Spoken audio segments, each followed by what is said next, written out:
great conversation last week. I really enjoyed the variety of competition that you guys went after, everything from technology to fast food to grocery stores. It was kind of nice to see that variety, but to also dig into some of the impacts of design. And I noticed this time and time again in your comments, that personal preference aspect. Some of you talked about how if a website had too much scrolling, you really didn't care for it. Or if a website had too much clutter, you didn't care for it. And in this respect, I'm thinking of the Domino's versus Pizza Hut comparison. And that there were clearly some of you who preferred Domino's and there were some of you who preferred Pizza Hut for different reasons, all of which were tied to design and how you interpreted or used that design to help you access the content being displayed. So it was a fantastic conversation for me to kind of read through during the week and to go back through this morning to look at some differences. But then I also wanted to talk about the differences in media, because I know that the difference between the ads that we get in the mailers every week are slightly different than the PDF versions of those mailers that you get directly from a website. So this was the grocery store scenario. But then also looking at the difference between mobile layout and desktop layout. This didn't come out explicitly, but in the comparison of the Colorado State and UW websites, that's where it really triggered my jumping into the conversation, simply because I know that one of the biggest criticisms out of undergraduates specifically is that the UW website is not mobile friendly at all. And if you look at the UW website on a desktop and on your browser from your phone, they will look the same, just simply scaled down. But when you think about design in different scales, that impacts the message. Versus if you look at the Colorado State website on a desktop versus a mobile, you'll see that it automatically reformats, detecting that mobile layout. And what does that do for the information we're trying to access?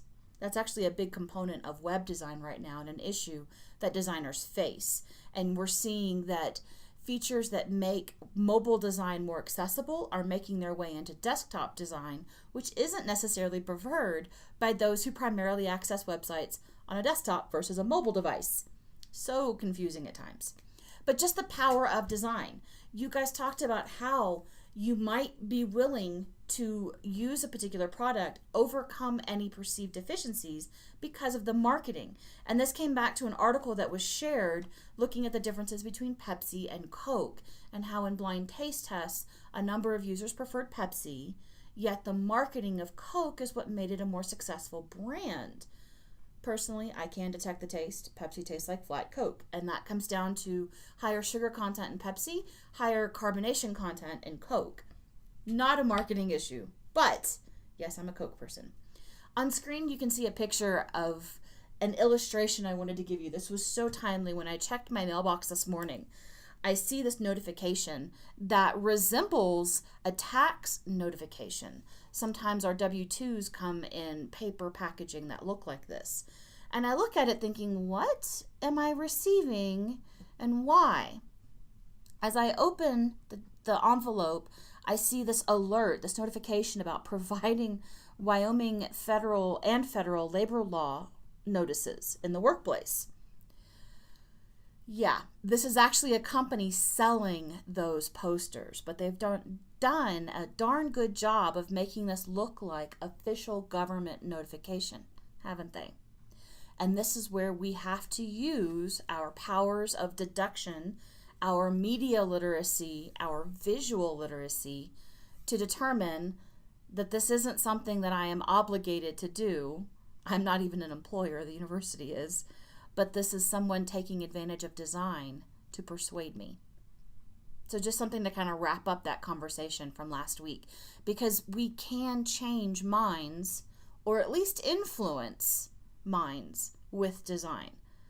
So that's what I want you to think about. Now let's take a look at what's coming up next. Use the on-screen navigation to access another section of this week's overview.